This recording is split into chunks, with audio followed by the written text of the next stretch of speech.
My name is Bill Prankard. I'm an evangelist from Canada, and this is my spiritual son, Stephen Carlton. And just over a year ago, we passed the baton to Stephen and his wife, so they now lead our ministry. And our ministry was founded out of an experience encounter I had with Holy Spirit in Catherine Coleman's service in 1972. But one of the first things God did was give me a vision for Canada in revival. I saw it, the whole nation, the fire of God in revival. I knew that's what God is going to do in Canada, and I knew I'd give my life to that. And I went to the first Inuit or Eskimo community, and I fell in love with the people. They're most amazing people. I called my wife, Gwen. I said, honey, I've just fallen in love. And when you're in love, you just keep doing things. And so, we started building churches and helping them and establishing works, and it's been almost 50 years that we've been doing that. Our vision is the fire of God across the Arctic Circle. And so, Canada, we were doing Canada and helping. And then in 1994, we heard there were Eskimos in Russia who had never heard at the ends of the earth and knew we had to go. And that's been just an amazing journey. And but my heart cried for the young people who were committing suicide in epidemic proportion.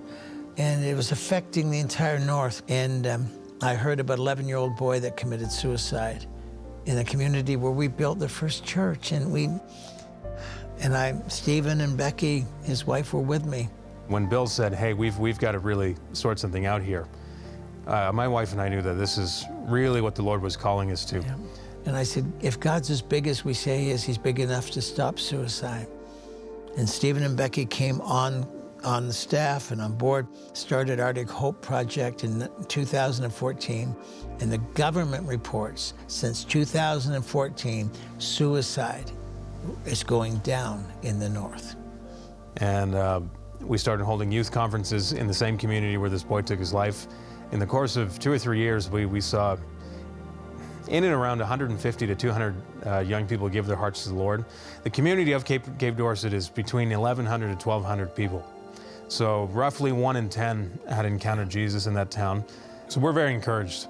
And to hear that, since the launch of the Arctic Hope Project in 2014, hear the announcement that suicide rates had been declining year by year, which again made national attention because this is the highest rates in the entire country.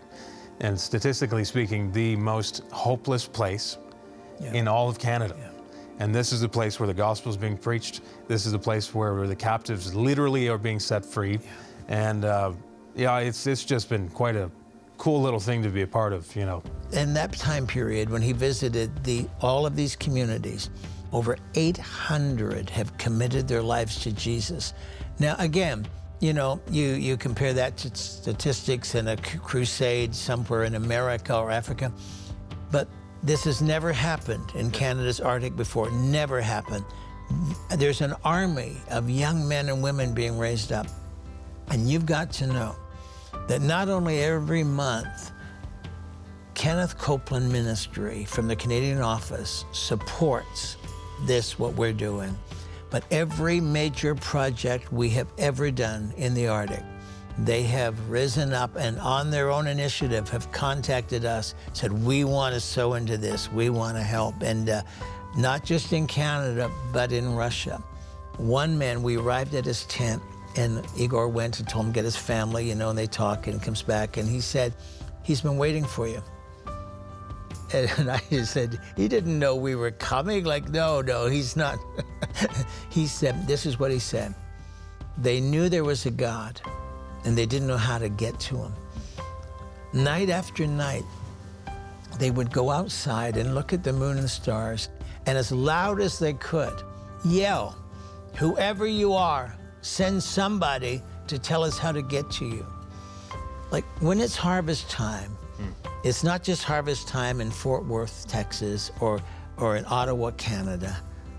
It's harvest time everywhere. And what propels both of us is there are people that are saying, why didn't you come sooner? And there are people saying, send somebody. But I'm here to tell you, because of KCM and their partners, their prayers and their support, The North is being changed, and the fire of God is burning around the Arctic Circle. And so we say thank you to Kenneth and Gloria. Thank you for your team, and thank you for every partner that sows and prays, because when you get to heaven, you're going to meet so many Eskimo people that are there because of you.